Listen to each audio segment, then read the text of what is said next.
सत्ता संग्राम 2014 में आपका बहुत बहुत स्वागत है।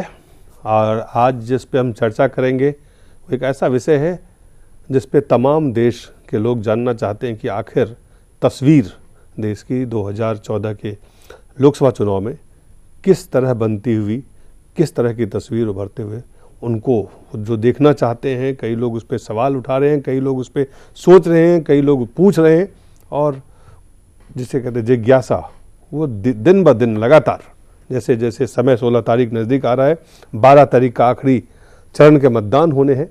इस बीच में तमाम तरह के बयान आ रहे हैं। चर्चा करेंगे पहले एजेंडा।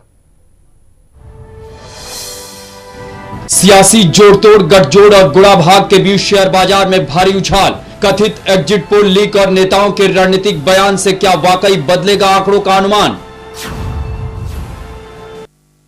जी हाँ, तो क्या जिस तरह के बयान आ रहे हैं, जो नरेंद्र मोदी कह रहे हैं, अमित शाह कह रहे हैं, सोनिया गांधी बात कर रही हैं, राहुल गांधी बात कर रहे हैं, अरविंद केजरीवाल कह रहे हैं, शरद यादव बात कर रहे हैं, लालू प्रसाद यादव बात कर रहे हैं, तमाम नेता, ममता बनर्जी, कोई नेता नहीं है जो चुप है, लगातार बोल रहे हैं। मायावती कहती हैं कि वो किसी भी कीमत पे बीजेपी को समर्थन नहीं देगी। कब कहती हैं? जब नरेंद्र मोदी कहते हैं कि उनके लिए पोस्ट पोल तमाम दरवाजे, कोई भी लोग उनके लिए अछूत नहीं है। कई तरह के सवाल हैं। आज उससे भी महत्वपूर्ण सवाल है शेयर बाजार में। एक खबर आई कि एग्जिट पोल जिसे लीक, कथित लीक से जोड़ के देखा जा रहा है कि वहाँ लीक होने के कारण, और उस लीक में ये बताया जा रहा है कि नरेंद्र मोदी को, बीजेपी को बहुमत की तरफ वो है, तो उससे शेयर बाजार में चढ़ाव वहाँ पे काफ़ी उछाल आया है, चढ़ा है। लेकिन क्या ये शेयर बाजार के जो आंकड़े हैं, ये गठजोड़, जोड़ तोड़ की जो तमाम आकलन है, उस पर जो बयान है, इसके से वाकई जो आंकड़ों का अनुमान लगाया जा रहा है या जो 41 सीटों पे चुनाव होने हैं, क्या उससे कुछ बदलाव उस पर हो सकता है क्या?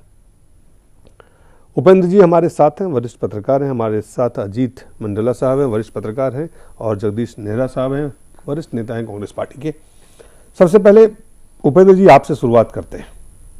ये जो पूरा इस वक्त देखें आप बयान तमाम नेता, राजनेता, पार्टी अध्यक्ष, तमाम लोग दे रहे हैं, और वो बयान आ रहे हैं जो आप अगर 8वें चरण से पहले का देखते तो इस तरह के बयान नहीं थे। उस बयान में काफ़ी बदलाव है, क्या कारण है? अभी तो देखिए, अभी एक चरण का मतदान रह गया है, तो जो बयान आ रहे हैं जी, इसके दो कारण हैं। एक तो है कि जो अंतिम चरण है उसके लिए साइकोलॉजिकल वॉरफेयर, एक मनोवैज्ञानिक युद्ध चल रहा है, और दूसरा है कि 16 मई को जो परिणाम निकलेगा उसके लिए पोजीशनिंग हो रही है। तो ये दोनों कारण है, या इसमें से एक कारण प्रबल है। तो साइकोलॉजिकल वॉरफेयर की बात देखिए, बीजेपी कहती है कि हम मायावती का भी समर्थन लेंगे, ममता बनर्जी का समर्थन लेंगे। मायावती और ममता बनर्जी दोनों मुस्लिम वोटों की आस लगाए हुए हैं जी, और मुस्लिम वोटर्स हैं जो अभी नहीं चाहते हैं कि बीजेपी की सरकार बने, और वो ये नहीं चाहते हैं कि मोदी की सरकार बने। तो उनको लगेगा कि जिसे हम वोट दे रहे हैं वो मेरा वोट लेकर कहीं बीजेपी के काम में आ जाए हमारा वोट, तो उसको खतरा है। मायावती को भी खतरा है, ममता बनर्जी को भी खतरा है।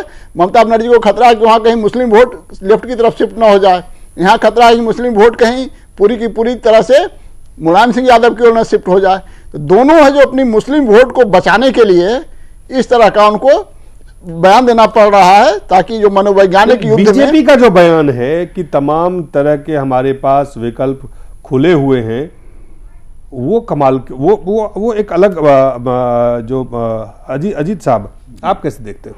नहीं, बीजेपी ने बिल्कुल आखिरी वक्त पे अपना सब कुछ झोंक दिया है।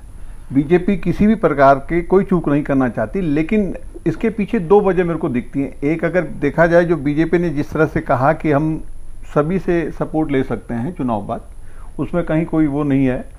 लेकिन वहीं ये भी माना जा रहा है कि उत्तर प्रदेश और बिहार में बीजेपी जो उम्मीद कर रही थी, वो उम्मीदों में कहीं थोड़ा सा उसको उसकी सीटें, कहीं जो उम्मीद कर रही थी कि इतनी सीटें आएंगी, उतनी उसको शायद सीटें नहीं मिल रही हैं, जिसकी वजह से उसे लग रहा है कि अब हमको अपने सारे फ्रंट खोल देने चाहिए।